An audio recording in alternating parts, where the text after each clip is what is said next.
Buenos días, alegría. ¿Cómo están? Buenos días, ¿cómo están? ¿Cómo les ha ido? Muy buenos días. En este viernes, dale, Guido.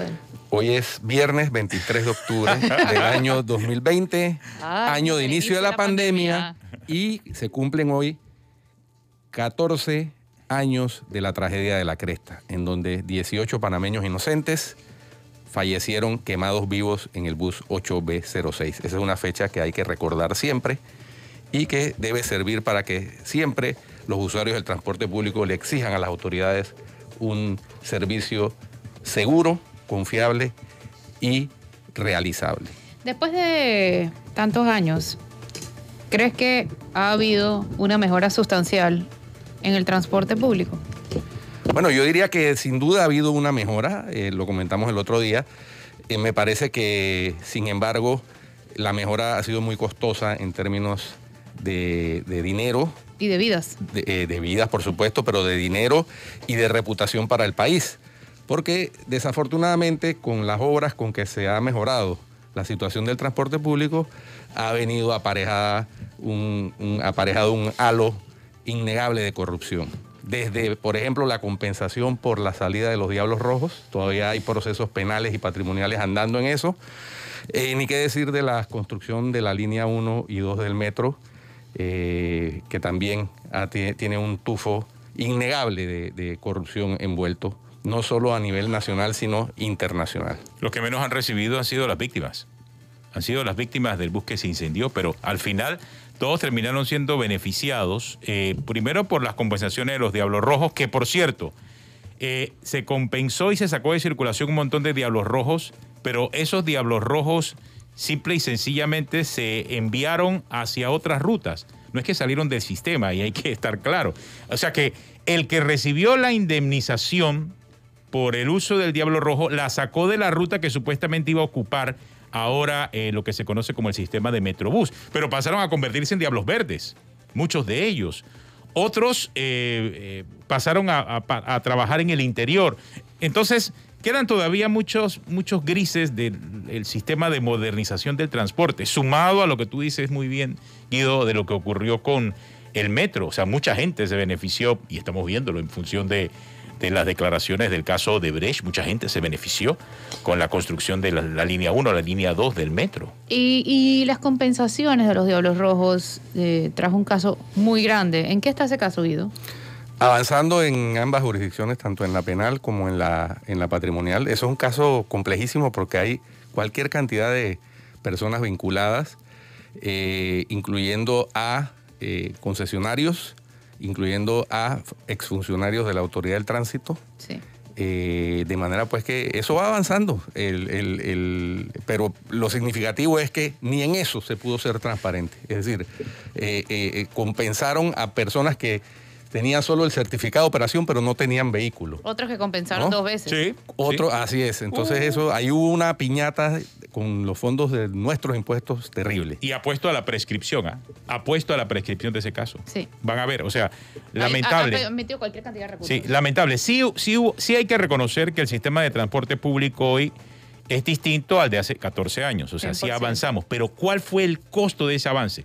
Un sistema que nos pudo haber costado... Mira, en el caso del Metrobús, ustedes recuerdan, en esa época se llamaba Transmilenio, así lo queríamos llamar, emulando a lo que había hecho Bogotá, Colombia y muchas otras ciudades de Sudamérica y de Brasil también. Pero ese sistema necesitaba una línea dedicada.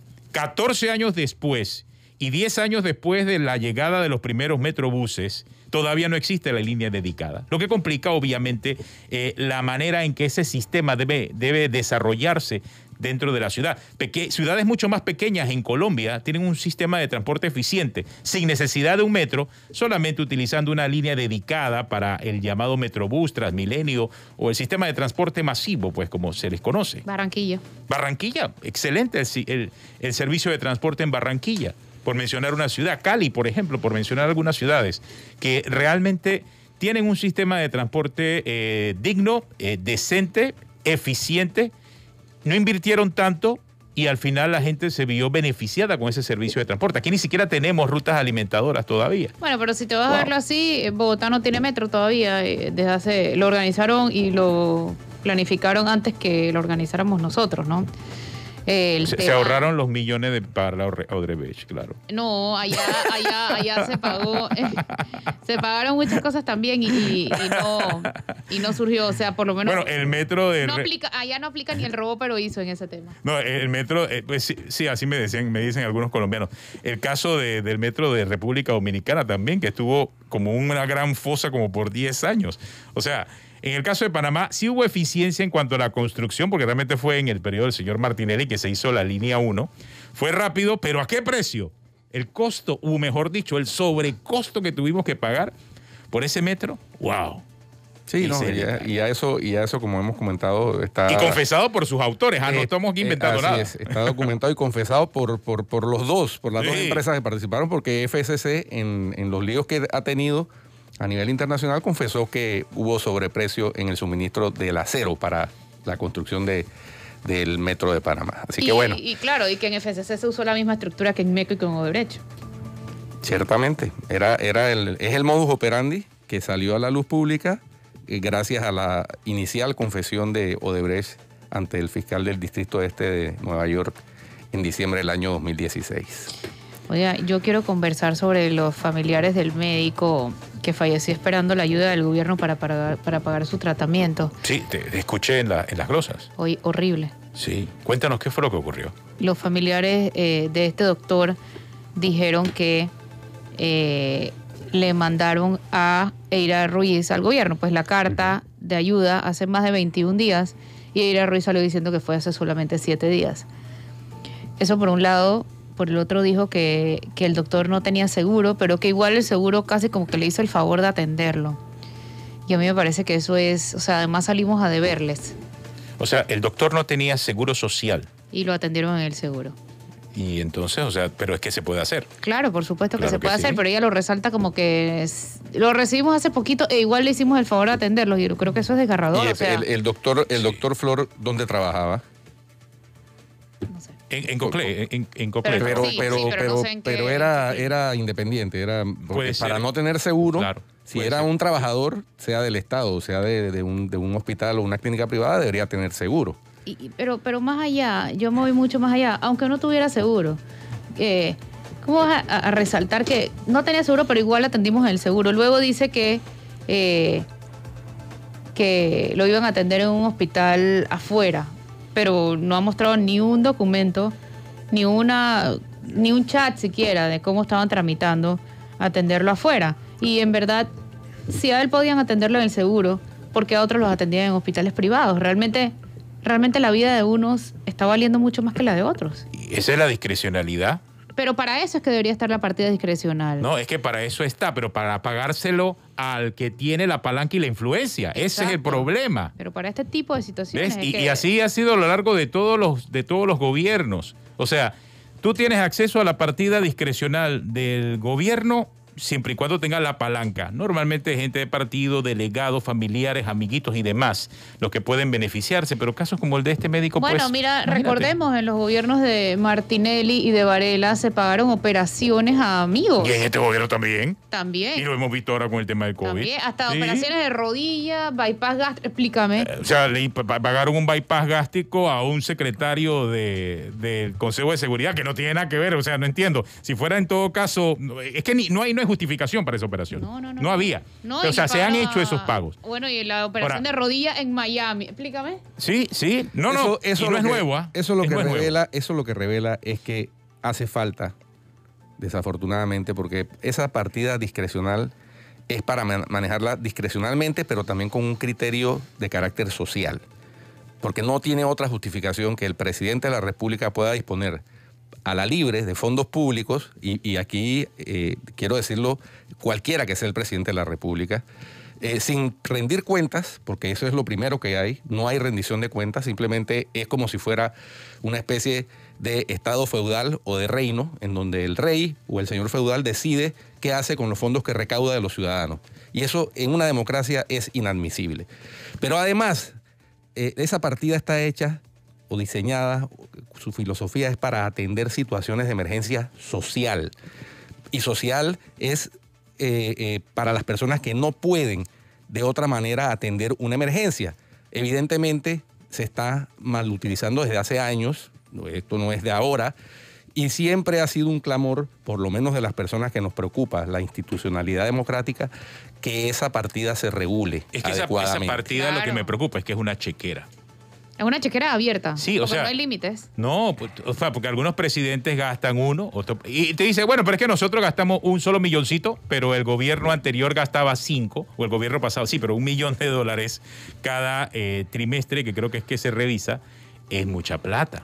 Pero yo puedo entender que tenga algo de discrecionalidad, pero para el propósito para el que fue creada, porque hay emergencias que de pronto reclaman mucho dinero para atenderlas, ¿no? Pero de carácter social, pero nunca para beneficiar amigos, para comprar relojes Cartier, para comprar ropa porque la presidenta no puede andar andrajosa, para Eso pasó. un carro para la Eso ocurrió. un carro para Eso la ocurrió. novia, Sí, eso qué sé yo. Para eso no está diseñada esa partida. Ni para Y eso- flores, para las parejas, ni para Exactamente. fiestas en la playa. Nada de eso. Esto se viene usando mal desde Desde Toda la ya vida. hace por lo menos 4 gobiernos. Toda la Así vida. es, así Creo es. que el único que no lo utilizó fue el expresidente Endara, ¿no? Pero de ahí en adelante todos los demás presidentes Pero han es que utilizado también esa partida de esa manera. recordemos que durante la administración de Endara había un señor en la Contraloría Que se llamaba Chinchurro. que era sumamente acucioso y que entendía el rol para el que está diseñada Pero ahora diseñadas tenemos- las instituciones de control. Pero ahora tenemos un señor feliz en la Contraloría. En la porque ustedes son Contraloría así. feliz. Claro. O sea, no es lo mismo. O sea, y ahí falla Que te también. manda tu auditoría a una Harley. Oye. A propósito, ustedes vieron que la Asamblea una vez más. Oye, y lo después de se feliz quejan- lo dijo él, no lo estoy diciendo yo. Él mismo se anunciaba como después se quejan de que Feliz Solís. Después se quejan de que ay, es que nos tienen satanizados, como dijo el diputado Fanovich, creo. Ah, Todo Una lo vez dijo, más, todo. una vez más le niega a la ciudadanía algo que ya está en la ley, además, y que está protegido por una acción de habeas data a nivel constitucional, que es la transparencia de las planillas. Eso Sí. está establecido en la ley de transparencia. Todas las planillas del Estado, todas deben ser públicas.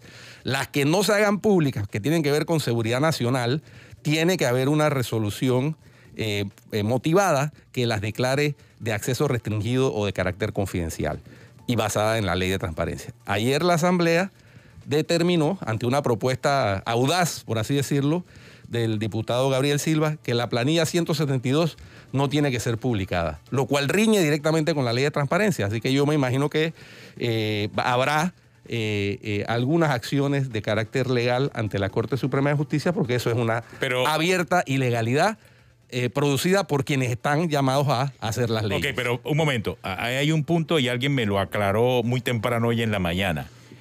La Asamblea puede decir eso, pero el Contralor puede publicarlas. El Contralor puede publicarlas y dice. Puede Guido, publicar la lo que le Corte- dé la gana al Contralor. Pero espérate, y dice Guido que la Corte debe pronunciarse al respecto. Si la Corte no se pronuncia ni cuando alguien presenta un recurso, ¿cómo se va a pronunciar de oficio? No, es que el Contralor puede hacerlo. Creo. El Contralor puede El hacerlo. Contralor puede publicar, pero no solo puede, debe publicar Sí. lo que la ley de transparencia establece que es de carácter público. Sí. ¿No? Para eso se creó el nodo de transparencia Exacto. en el año 2002, 2003, Dos.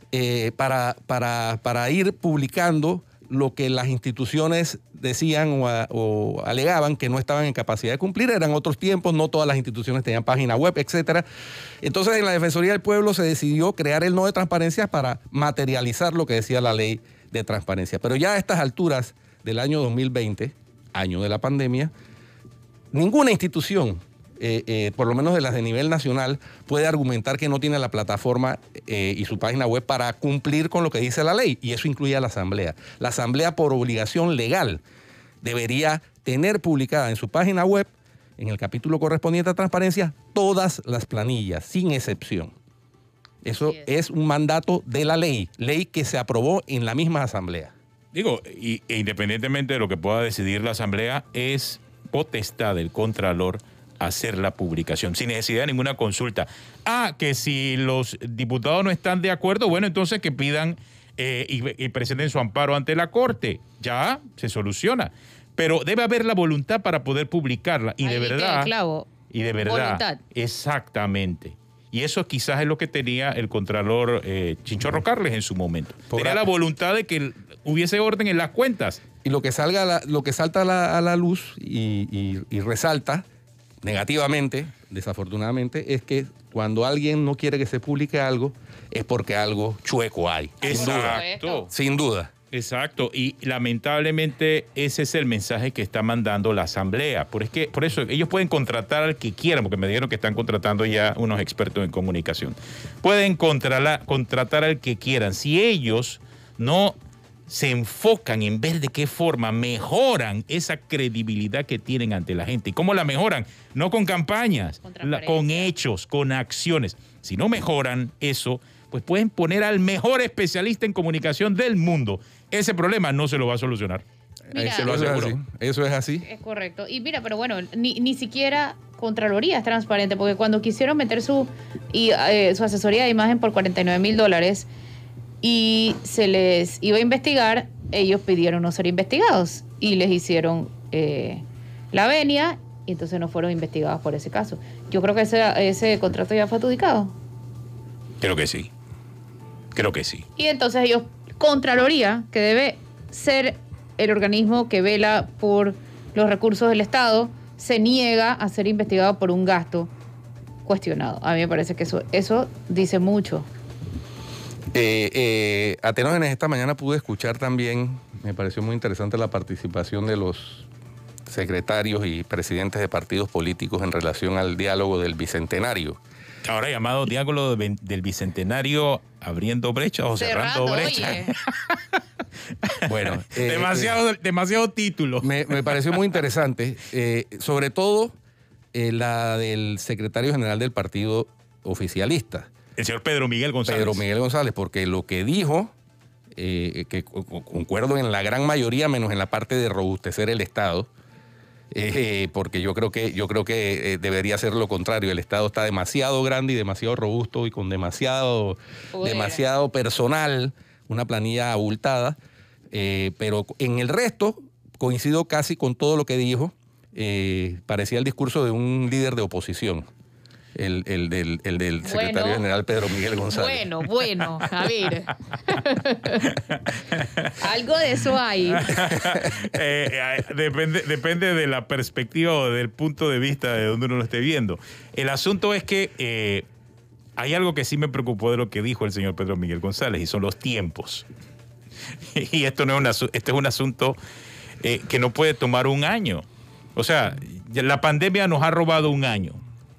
Y yo no creo que el diálogo nos robe otro año, porque, señores, si esto toma todo el 2021, como lo estaba diciendo el señor Pedro Miguel González, esto va a arrancar en el 2000, quizás a mediados del 2022, porque si se materializa el interés que tiene él y los presidentes de los partidos políticos de oposición de que esto se transforme en reformas constitucionales, se nos va el 21, se nos va el 22 y cuando nos despertamos ya estamos en el 23 y quizás nos ha pasado el metro por encima. Sí, o sea, eso me preocupa. El tema es que la manera de reformar la Constitución, salvo que se tratara de una constituyente originaria, está establecida en la propia Constitución. Sí. Y no son maneras cortas, ninguna. Hay una más corta que otra, que es la que está apuntalando precisamente por lo que le escuché a Pedro Miguel González, que es dos periodos o dos legislaturas o y con con un referéndum. O con las firmas.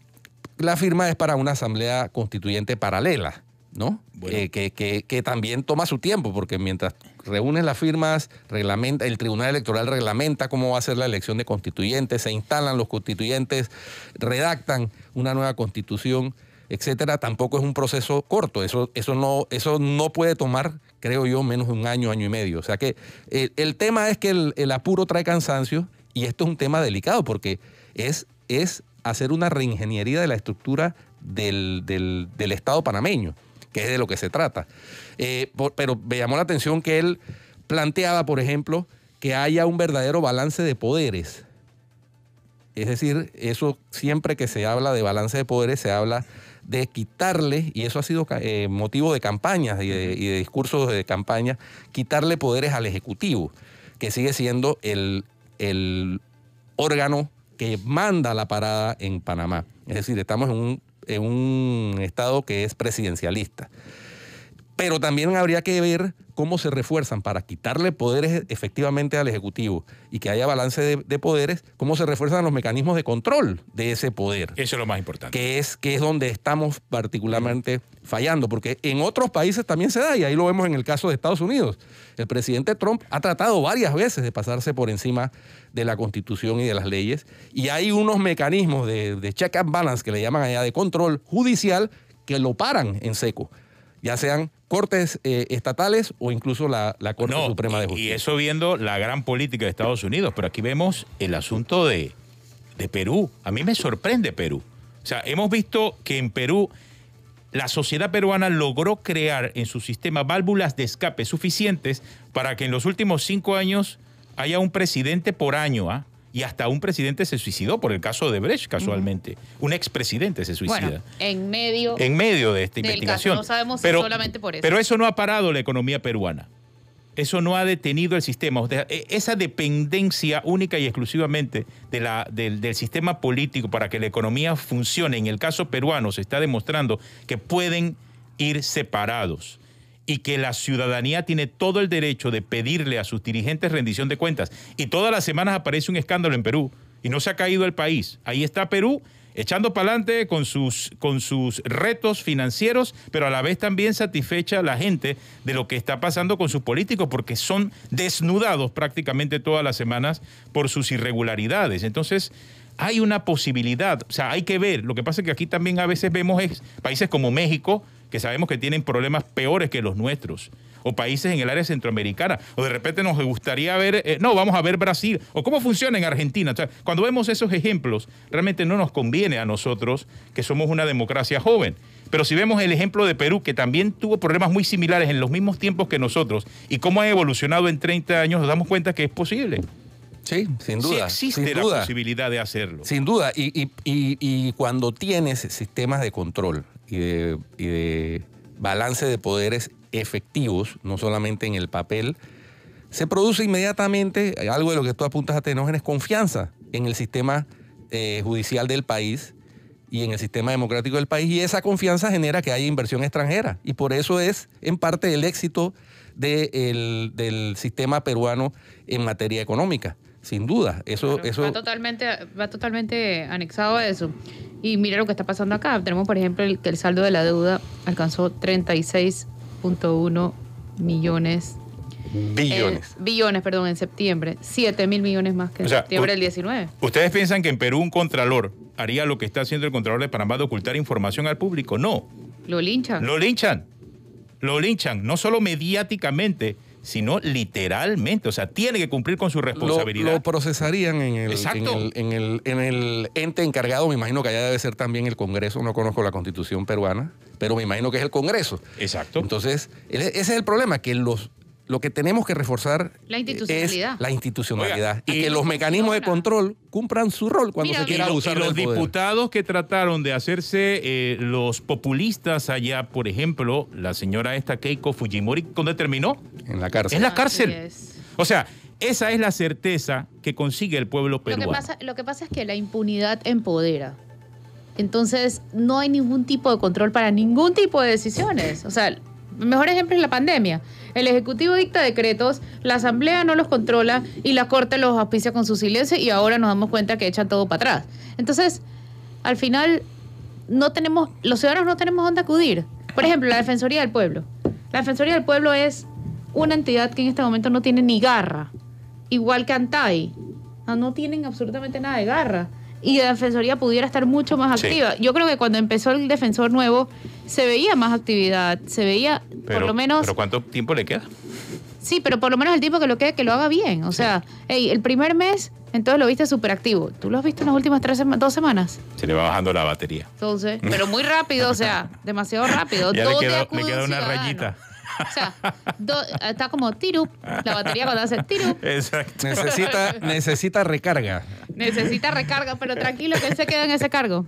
Tenemos una pausa, ya regresamos aquí en Cuarto Poder. Vamos a tocar el tema de la moratoria porque vamos a conversar con René Quevedo vía telefónica.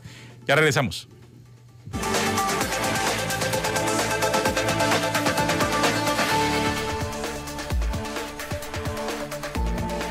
Oye, son las 8:34 del viernes 25 del año de la de la mañana, de la mañana de este viernes. Mañana se abren las playas, desde las 6 de la mañana.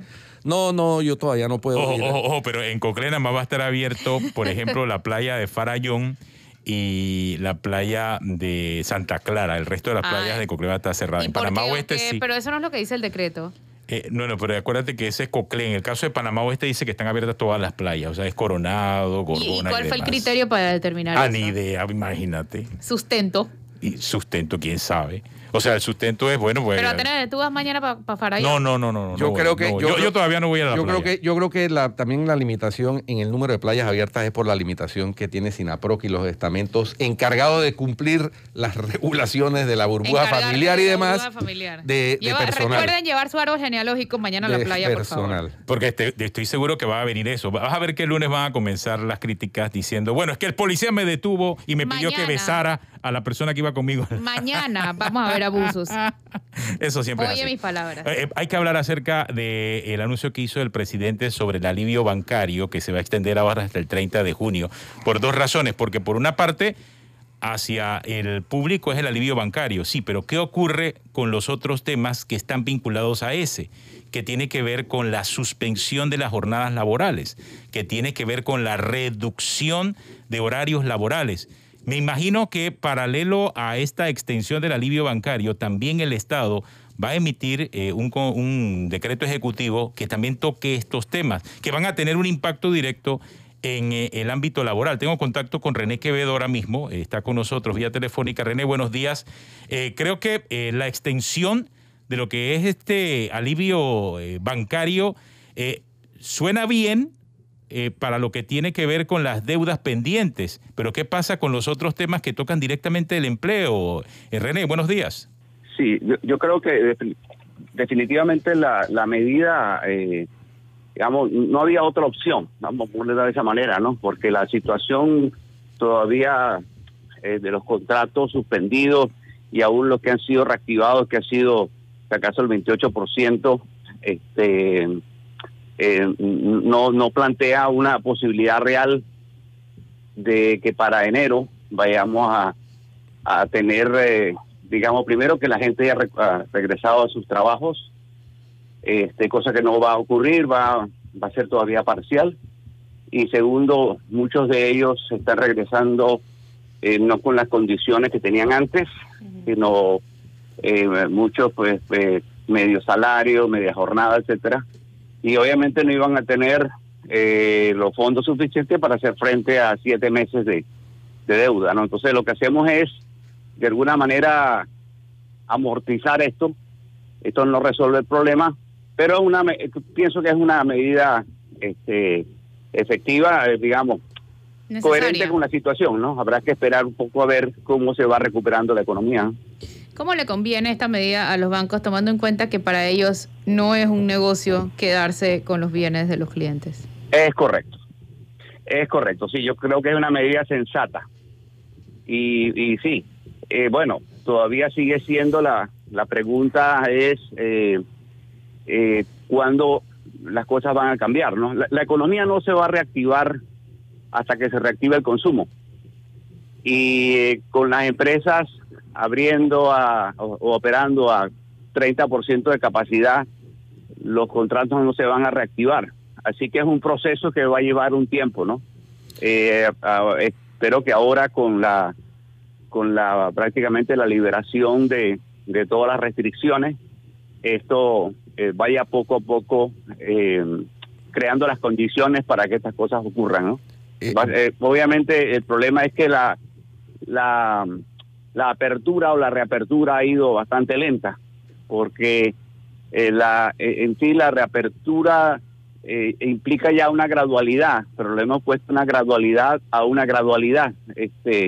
No todos los comercios van a esperar a ver, digamos, la demanda sostenible que tienen antes de tomar decisiones con respecto a sus trabajadores, ¿no? Buenos días, René.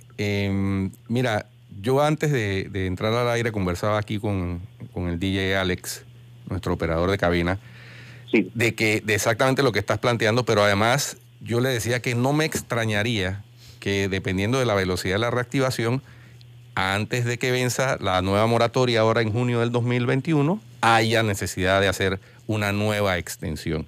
Porque esto va aparejado de una serie de factores imponderables todavía. Por ejemplo, ¿qué ocurre si nos sucede, Dios no lo quiera, una segunda ola o un rebrote, como está pasando ahora en Europa, ¿no? Entonces, sumado a todos los factores económicos alrededor de esta decisión, que son muy importantes, de mucha consideración, pero que podrían hacer que esto se extienda más allá del 30 de junio del 2021. Definitivamente. Eso es una posibilidad real. El problema que creo que se planteó desde el inicio fue asumir que esto tendría una fecha de cumpleaños.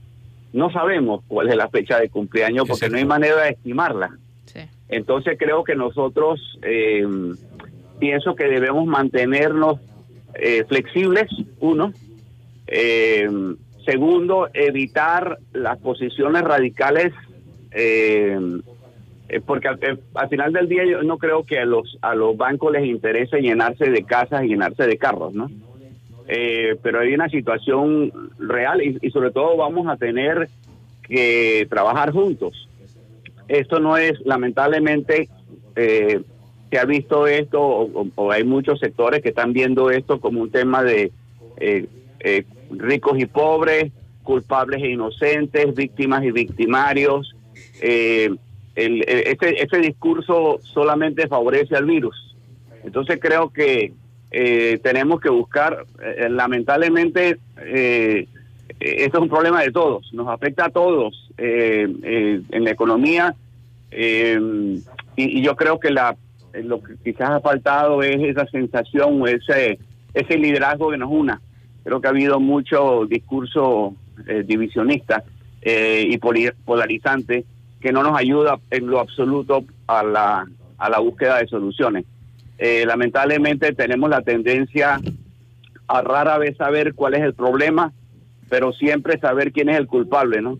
Y yo creo que lamentablemente no entendemos todavía la dimensión de esto, así que tendremos que ir tomando decisiones sobre la marcha y creando esta sensación de unión, de que hay buena fe, de que no se trata, nadie es culpable del virus, pero sí somos todos responsables de hacer frente a la pandemia económica que va a ser mucho peor que la pandemia sanitaria, ¿no?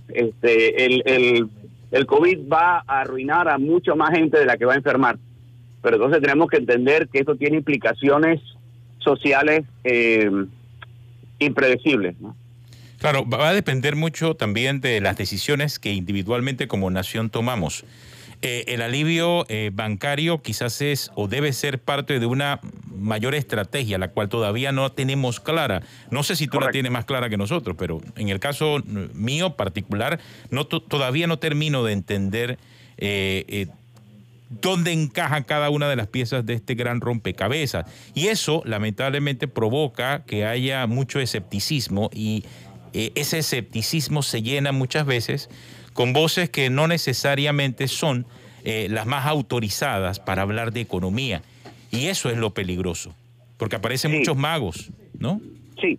Y aquí no hay soluciones mágicas, aquí son problemas técnicos reales que hay que enfrentar y enfrentar con voluntad, ¿no? Correcto, sí. Sí, efectivamente no hemos visto, digamos, una estrategia o un plan de reactivación. Hay un plan de reapertura y hay acciones puntuales como la ayuda a las MIPYMES, etcétera. Pero sí ha faltado esto. Todavía no está clara ese panorama con un plan de acción, etcétera. Aparte de que es difícil planificar un plan de acción si no tenemos control del contagio, ¿no? De la pandemia. Sí, ha habido un vacío, es decir, y lamentablemente, como dicen, los hechos convencen, las opiniones confunden. Hay mucha gente opinando, apelando a la emoción, no a la razón, sin realmente base técnica. Efectivamente creo que como yo siempre digo, que el peor enemigo de la reactivación económica es la incertidumbre. Para yo poder atacar eso tengo que crear confianza, y para crear confianza yo tengo que ser predecible, y eso ha sido ha habido incoherencia muchas veces, que crea vacíos que son llenados por gente que no tiene bastante poco que aportar desde el punto de vista técnico, y insisto, esto tiende a crear división. Vuelvo a insistir, esto no es culpa de nadie, y lo peor que podemos hacer en estos momentos es realmente instigar ese discurso divisionista, que creo que es el problema. Para mí ese discurso divisionista es el peor enemigo que tenemos en este momento. Atenta directamente contra la sostenibilidad laboral de los trabajadores, porque crea sensación de desconfianza, sensación de incertidumbre, agrega otro elemento que es la incertidumbre de tipo político, y creo que es el momento para unirnos, es el momento realmente de...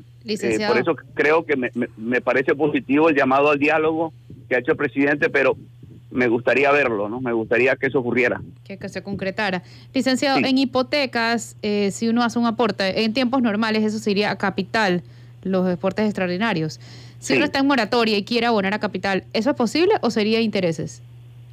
Bueno, eso es un tema que hay que negociar. Tengo entendido, desconozco los detalles, pero tengo entendido que eso forma parte de la negociación individual con el banco, ¿no? Así es. Si yo quiero hacer un aporte a capital, suponiendo que yo tuviera una hipoteca, yo tengo que especificarlo, ¿no? Yo puedo hacer un pago y decir, bueno, esto va a capital, yo tengo que especificarlo. Eso en condiciones normales. En este momento no sé cómo opera cómo operaría ese mecanismo, ¿no?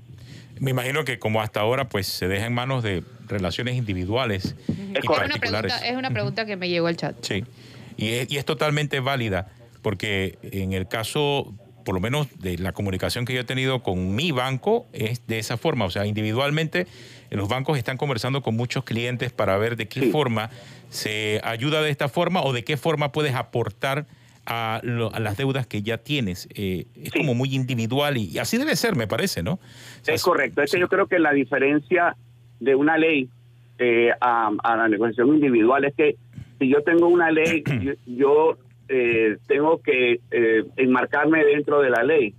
Es decir, la ley dice que la condición X, Y, Z.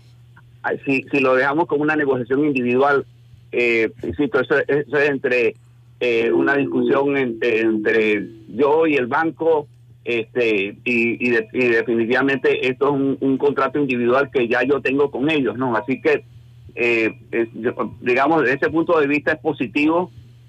Claro, obviamente es importante que esto se maneje. Creo que ha faltado mucha comunicación.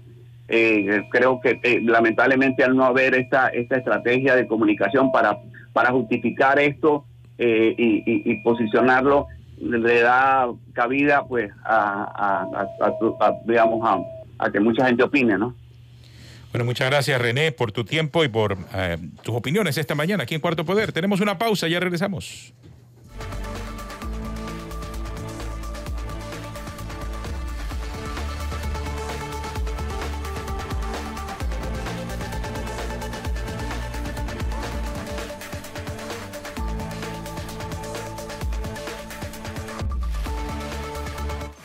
De regreso con más. Hola, volvimos. Continuamos aquí en Cuarto Poder. 8:53 de la mañana. Del año de la pandemia. La pandemia, exacto. La pandemia, ¿cómo que ustedes me tienen contagiada esta cosa? La Asamblea subió una cuña en su canal de YouTube del proyecto de los corregimientos de Benicio Robinson. Sí, estaba viendo eso. Eso va con todo. Y yo no vi cuña de... Eso va con todo. De salud mental, ni otros proyectos. Por eso va con todo. Eso va con todo. Y después que yo entrevisté al al representante de corregimiento del Cauche, al alcalde, perdón, allá de Isla...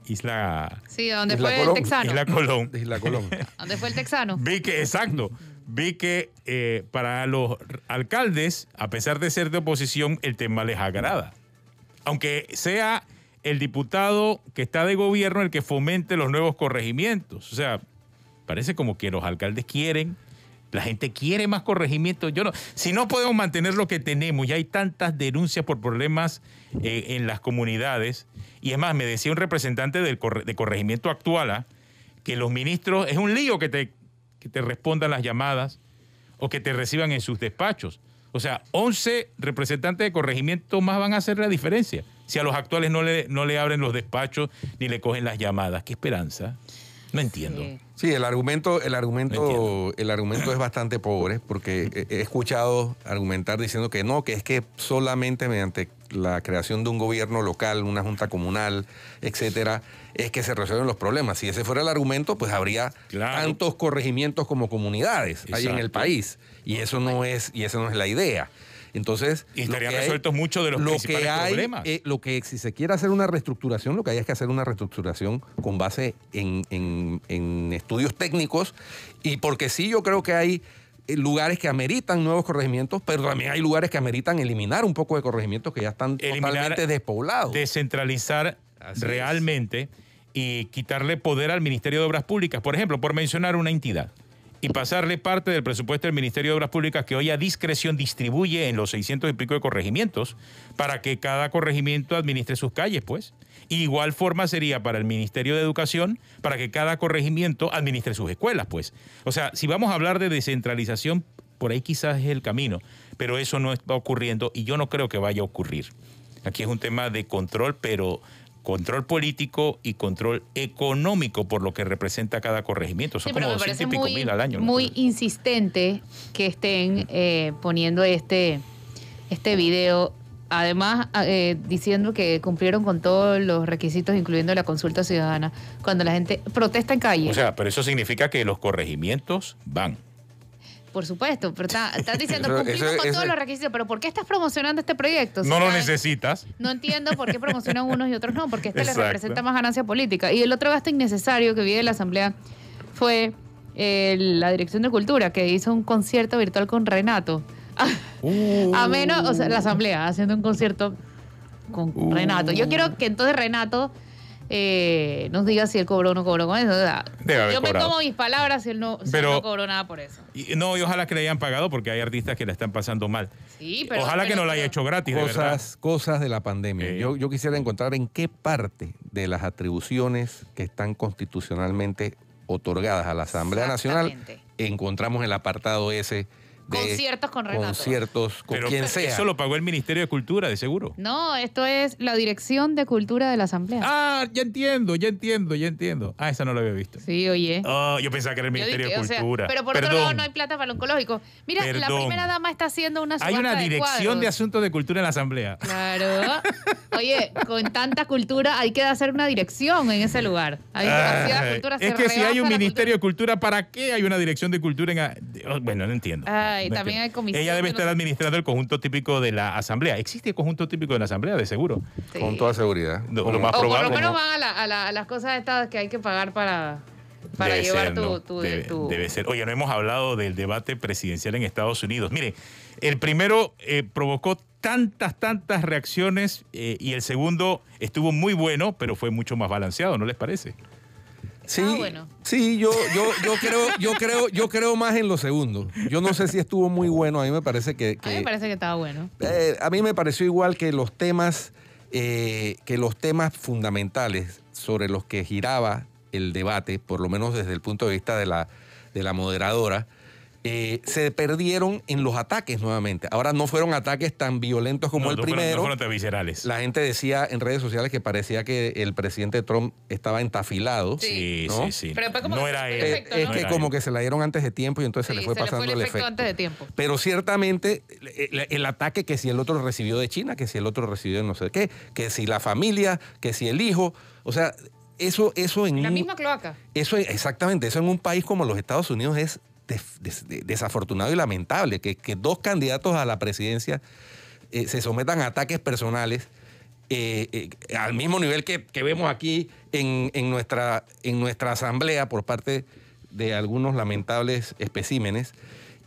A mí me llama la atención. El mundo está sometido a una polarización por parte de los populistas que insisten en atacar el sistema democrático, el sistema político democrático occidental que ha funcionado durante más de 200 años. Entonces, y eso es preocupante. Entonces, lo del debate, pues sí, ya sacará la gente del balance de quién ganó, quién no ganó. Hay quienes dicen que ganó Biden por calles, hay otros que dicen que no, que le fue mejor a Trump que en el primero. Eso sin duda, le tiene que haber ido mejor, sí, porque O sea, por lo menos CNN y aquí los medios norteamericanos también han contribuido a la división en Estados Unidos. CNN lo pone 60-40 y Fox lo puso 70-30 a favor de Trump. Esa es la realidad. Yo creo que quedó 50-50 viendo las dos cadenas, porque cada cadena tiene su candidato. Ya lo he hecho evidente. Estuvo más balanceado. Abierto, por eso te dije. Es abierta la polarización. Por eso te dije, me pareció que lo primero que estuvo más balanceado, sin duda. Que estuvo bueno. Yo ahí soy un poquito más crítico y más exigente porque yo esperaría de dos candidatos presidenciales de cualquier país, pero más de la primera yo también soy potencia mundial. Me pareció bueno, ¿ok? De la primera potencia mundial que hubieran atacado los problemas y no atacarse ellos, ¿no? También yo veía algo que nos critican mucho acá. Me tiró a matar en 30 segundos, díganos usted, señor Trump, ¿de qué forma va? O sea, en 30 segundos no se puede responder nada. Sí, eso es parte del ese es el reto. Ese es el parte del problema también. Porque sí se podía responder, pero responder con un ataque, que es lo que hicieron ambos. Obvio. ¿Qué otra cosa vas a hacer para llamar la atención? Es que tú bueno porque si no estuvieras hablando del tema. Y estuvo bueno porque siguió revelando la cloaca. Y a mí me parece que eso es importante antes de una elección. Sí, pero... Ahora, 46 millones de norteamericanos ya votaron. Ya votaron. Sí. Eso sí es histórico. Es como 5 o 6 veces de lo normal, más de lo normal. Así que quizás mucha gente vio el debate, pero ya había votado, ya había tomado su decisión. Eso también es atípico en la política norteamericana. Hoy hay que revisar cómo están las encuestas después del debate para ver si vas a perder contra mí. No, eso está difícil, Flor, realmente. Yo creo que ya... Bueno, ya terminamos. Son las 9 en punto de la mañana. Gracias, Guido. Gracias, Flor. Amigos, nos será vemos hasta el lunes. Será hasta el lunes. Ya viene Chao. el brunch.